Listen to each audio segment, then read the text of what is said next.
Dear Alice, the William Metcalfe anchored here last week.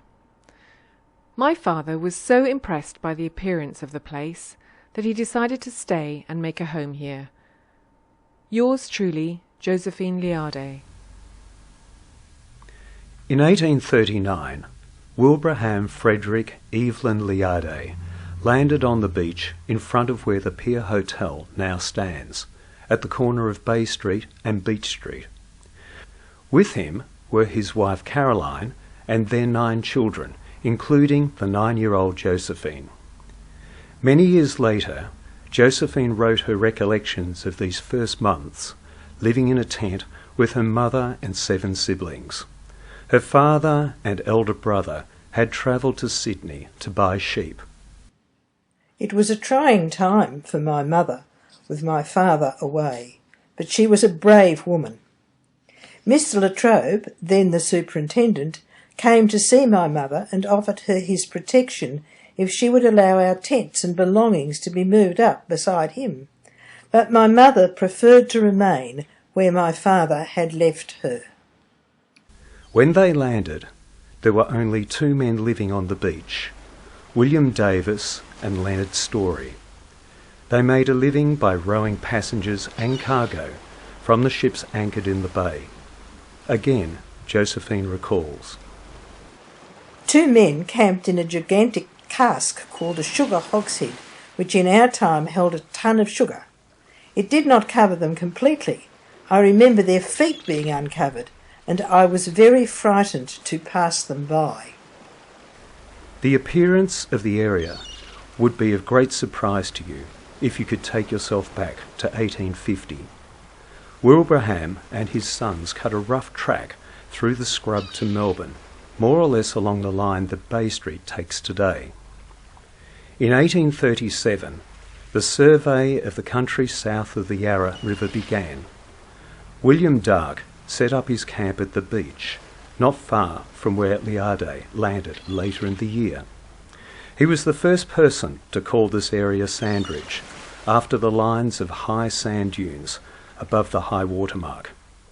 Gradually, more people came to live in Sandridge, as Port Melbourne was then called. A plan for the streets was published, and the principal streets were named by the Surveyor General in Sydney. The area of Melbourne south of the Yarra River was swampy, and only a few feet above sea level. A very large lake, known as the Lagoon, separated Sandridge from St Kilda and Emerald Hill. The area of the lagoon was greater than the area of the village of Sandridge itself, and stretched from the beach in a long arc up to where the intersection of Bay Street and Ingalls Street is today. Before 1850, the lagoon was a beautiful lake, its banks shaded by overhanging eucalypts, and its water teeming with wildlife. The indigenous people of the Bunwarung tribe hunted on the swamps, including the lagoon. The Liardes did the same. The Liarde family remained in Sandridge. Within a year of his arrival, Wilbraham built a substantial wooden hut for his family and began to run this as the Pier Hotel. A few months later, he and his sons built this colonial-style inn, illustrated here in one of the series of paintings executed by Liarde in 1874. He advertised it as Brighton on the Beach.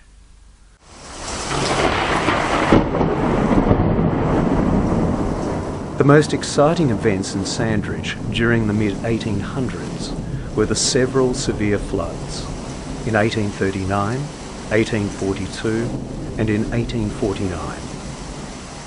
On each of these occasions, the Yarra spread out from its ill-defined banks and covered most of the land between Princes Bridge in Melbourne and the banks of the lagoon.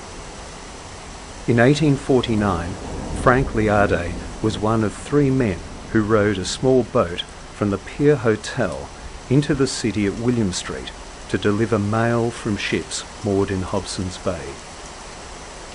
This painting gives an idea of how the flooded area appeared to an observer standing upstream from the site of the first Princes Bridge. The pylons of the bridge can be seen sticking out of the water in the foreground. By 1850, Sandridge was a small town, serving a small but steady stream of arrivals from other states and from England. It featured wooden warehouses along the road opposite the beach, scattered wooden and brick houses along the line of Bay Street, and a few in the unformed streets adjoining.